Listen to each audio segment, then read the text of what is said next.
मऊ घोसी के माननीय सांसद जी ने जिस प्रकार से मऊ की जनता के आंख में धूल झोंकने का काम किया सदन के अंदर, 140 करोड़ लोग सदन की कार्यवाही को देख रहे थे। जिस प्रकार से उन्होंने मऊ स्टेशन के डेवलपमेंट को लेकर के उन्होंने नेगेटिव चीज रखने का काम किया, कहीं न कहीं सुहेल देव भारतीय समाज पार्टी उनको यह दिखाना चाहती है। देखिए, उनको हो गया है दिनौनी, एक रतौनी होता है ना, उनको हो गया है दिनौनी, तो उसका ऑपरेशन होना चाहिए, पहली चीज। दूसरी चीज यह है कि वो एक दिन हमारे साथ आवे, यहाँ पर हमारे साथ आकर के यहाँ की इस चकाचौंध व्यवस्था को देखें।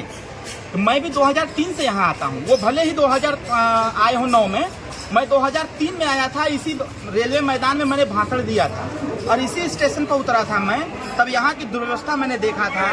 तो मैंने ये कल्पना नहीं किया था कि 2025 में ऐसी व्यवस्था होगी। आज रेलवे स्टेशन की जिस प्रकार की व्यवस्था है, यह व्यवस्था देखने लायक है। ऐसी व्यवस्था कई बड़े स्टेशनों पर नहीं हो पाती है, यहाँ उनको देखना चाहिए। दूसरी बात, उन्होंने कहा पानी की व्यवस्था नहीं है, ऐसा कोई टोटी नहीं जिसमें पानी नहीं आता हो।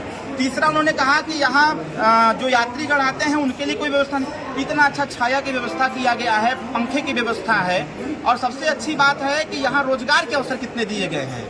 मतलब स्टेशन पर स्टेशन के द्वारा जो रोजगार दिए जा रहे हैं उसको भी दिखाया जा रहा है। इसके साथ साथ यहाँ जो ट्रेनों के ठहराव के लिए व्यवस्था बनाई गई है, उधर कंपार्टमेंट बनाया गया है, कम से कम ट्रेनें ठहराव कर सकें। सारी व्यवस्थाएं, पार्किंग की व्यवस्था जबरदस्त। अभी मैं भी आया, पहले क्या होता थे, सबकी गाड़ी यहाँ तक आके खड़े हो जाते थे। अब ऐसी व्यवस्था बन गई है कि पार्किंग की व्यवस्था उधर हो गई है, मोटरसाइकिल की व्यवस्था हुई है। रात इस स्टेशन पर आने के लिए खोजना था कि रास्ता किधर है।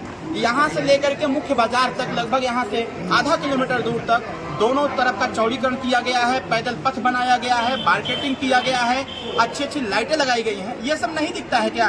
एक्सीलेटर की व्यवस्था हो रही है, सारी चीजें तो हो ही रही हैं। इसके साथ साथ यहाँ उन्होंने कहा कि भाई साहब, यहाँ एक रेलवे फाटक है, वो हमेशा जाम लगा रहता है, तो यो तकिया खोल के देखो कि वो पे ब्रिज बनता, वो ब्रिज बन रहा है कि कोई दिक्कत ना हो लोगों को। एक रास्ते के संबंध में उन्होंने कहा, भैया मेरे उस शहीदी वाला रास्ता बनवैले के बाद यो तो देखा, अगर कहले हुआ, हम तो फोटो देखते हैं, वीडियो देखते हैं कि वो व्यक्ति तो आपके बगलिया में बैठ करके आपसे बातचीत करता है। तो सदन में पूछने से पहले उन्हीं से पूछ लिए होते हैं कि भाई 5 साल का कॉन्ट्रैक्ट आपको मिला है, तो रास्ता काहे नहीं बनवा रहे हैं? वो रास्ता बनवा देते हैं तो जनता परेशान नहीं होती। लेकिन मैं जरूर कहूंगा, आज इस स्टेशन की व्यवस्था देखने लायक है। सदन से जब कार्रवाई खत्म हो जाए तो इस बार ट्रेन से आवे और आकर के एक बार फिर से इसका निरीक्षण कर लें और देख लें कि यहाँ की कैसी व्यवस्था है। और इसके साथ साथ उन्होंने एक बात और बोला था, उन्होंने कहा मऊ का विकास नहीं हो रहा है। अरे भाई, सरकार सौतेला व्यवहार नहीं करती। हमारा संकल्प है उत्तर प्रदेश को उत्तम प्रदेश बनाने का। उत्तर प्रदेश तभी बनेगा जब मऊ का कल्याण होगा।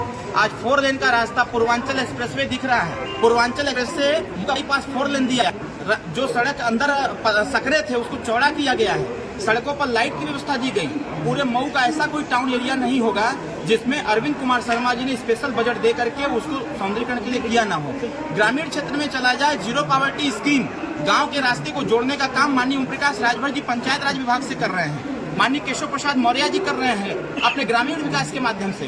ये जो लोग हैं विपक्ष के लोग, उनको जब वो कुंभ पर प्रश्न चिन्ह खड़ा कर दिए, जो कुंभ इतना भव्य आयोजन हुआ, पूरी दुनिया में उसका जय जयकार हो रहा है, कुंभ जैसे महा आयोजन पर प्रश्न चिन्ह खड़ा हो गया।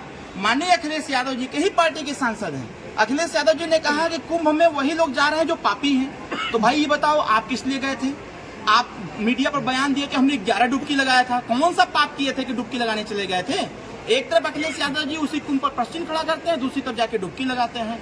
तो इनके कथनी और करनी में जमीन आसमान का अंतर है। जनता के आंख में धूले नहीं झोंक सकते, जनता को गुमराह नहीं कर सकते। जब जब ये जनता को गुमराह करने का प्रयास करेंगे और जब जब मऊ के पास प्रश्न खड़ेंगे, तब तब डॉक्टर अरविंद राजभर चट्टान की तरह जनता के साथ खड़ा